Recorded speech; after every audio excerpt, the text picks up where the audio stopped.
welcome. Today we have Eric here at Supermoon Station. Excited to have him. I will say Eric has the most stylish outfit of everybody today at the house.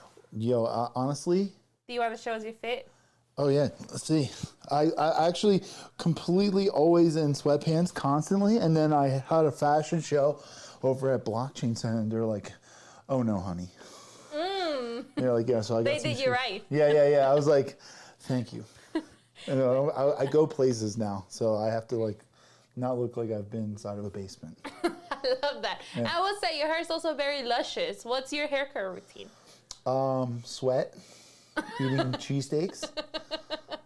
That's about it. Yeah. I like that. Yeah, okay. Comb it every once in a month. You know. Great advice. Great advice. Yeah. Awesome. Well, no heat, no hair products. I'm excited to have you here. Like I said, I think I told you earlier, I've heard about you. So I kind of run the San Francisco community. Well, not kind of. I do run the San Francisco community. I heard a lot about that, yeah. Yes, we do tons of events. I know Joanna does the same thing. And I've heard that you're doing tons of developer stuff. Yeah. When it comes to helping the near chapter, bring in more developers. So I'm super curious to know what you're doing. I also heard you work at the Blockchain Center, but I'm not super sure, like, what are you working on right now? So excited to hear more. Yeah, well, Blockchain Center has like an initiative to, from its genesis to spread cryptocurrency and related things as its modus operandi, the thing that we get up in the morning to do. Like, we've always been really focused on bringing really interesting, people together. We hold a lot of in real life events, so that's like more recently I started a Rust community. So Our Rust Tuesdays, that Rust is like one of those things that don't have like a very heavy community in New York City, and I wanted to bolster that. I run a game called Board Chess Club, where actually I started with at a near hackathon, and I met a lot of really cool people. That's actually where I met most of Banyan. They were running the hackathon. I also run a DeFi protocol called Medici.ai. So we have I have a lot of initiatives. I run Cryptos.com. It's in one way or another, if you say, oh, I want to start a protocol or I want to do anything, you don't have people to fill those ranks. We don't have anybody that either maybe they know this small language and then they have an even smaller subset of people who know that. So we kind of, create an environment where people of all walks of life, to be honest, really who want to learn more about blockchain and, for me more specifically, like developer outreach relations, but also do a lot of like graphic stuff. So we can do we're working on a design-a-thon, so no coding whatsoever, but having, I think that Web3, Web 4 or 5, whatever, has horrible user experience and design. So I'm kind of on the forefront of trying to bring up that scene as well. So there's a lot going on. I was going to say, you look like you stay quite busy with a lot of stuff. Yeah. So what's your intention here at Denver? Are you hacking? Are you building anything on near? Yeah, I think that what's on the forefront of my mind is orderly. Okay. And I want to develop on that, and I've spoken to some of their leadership, and I definitely want to have a great impact, especially in like relation to near social, because we have a campaign in New York City for, and abroad to push Web3 into a better decentralized environment. And I think that Near Social is doing a really cool campaign where we are going to be, building truly decentralized applications where we have our code for the front end as well as the smart contracts stored on chain.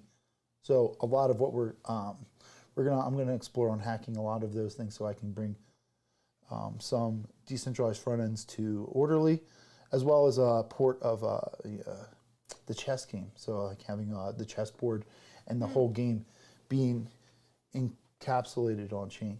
I like that. We just interviewed earlier somebody from Orderly, so it Oh, was okay. really cool to learn about what they're doing. I think they're going to be doing some bounties too, so that should be pretty Oh, cool. okay. You should check it Yeah, out. I'll check it out for sure. That's awesome. And I'm super curious. So now you're working with developers in New York City. You are doing Rust. Are you like looking to do anything like JavaScript, or is your focus mostly Rust for the NYC chapter? Well, no, for sure, I want to expand into my weekly classes. I just started like a Python meetup and having cool. a more like Node.js, React, Angular focused day. I have maybe, because I got Wednesdays covered, Yeah.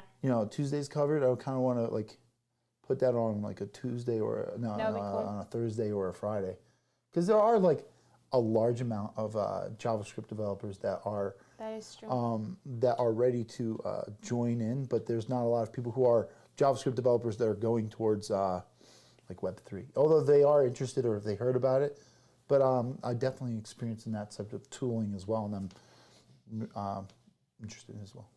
That's great. That's great. I'm excited to hear what you guys build for New York City, because then maybe we can replicate what you guys are doing also in San Francisco. So I'm very excited. Yeah, I want to share notes and kind Yeah. of like keep that momentum on For both sure. sides of the coast. So you mentioned you've been a developer for a long time, correct? Mm-hmm. Were you working on Web 2 before you went into Web 3, or is like have you always been into Web 3? I've been a developer since I've been in 7th grade. So Oh, I've- wow. Yeah, That's so been a like, long time. Yeah, like I'm like my earliest memories are like how to deal with. I think my first programming language that I did was practical extraction and report language. Wow, so you were a very smart 7th grader then. I mean, in 7th grade, I was homeschooled, so I didn't really have a lot of choice. I was like, hey, what do I do at the library? Because I just told them I told my parents I was going to the library. But then I came back with books, and actually it was really funny because it actually for like a whole month straight I had a hard time getting online with Red Hat Linux, because I got the CD from the back of the book, and I couldn't dial in because I couldn't get online, so I was like caught up, so I had to like go back to the library and I had to bring my computer there so I can get online. It's awful. I have a lot of friends that are into crypto, and they said in their early days they used to like grab books from the library when the internet was new, and they would just hack people for fun, or like Yeah, there's some weird stuff that we did. Like I am a part of like the ham radio community, so like I eventually. What is that? Ham radio? Ham radio, like we like actually put like a huge copper antenna on your house and you can get onto the radio. Like it's like Very nerdy. yeah. I mean, it comes with the territory, to be honest. Like I actually to the point where we can actually establish a modem connection and do Bitcoin transactions over radio. Whoa. So the internet goes down, still be able to sign transactions offline and conduct business as usual in case That's there's cool. any post-apocalyptic crypto adventures. I don't know. That's cool. Oh, I'm happy I got to really know your story and who you are. We always ask this question at the end of every podcast.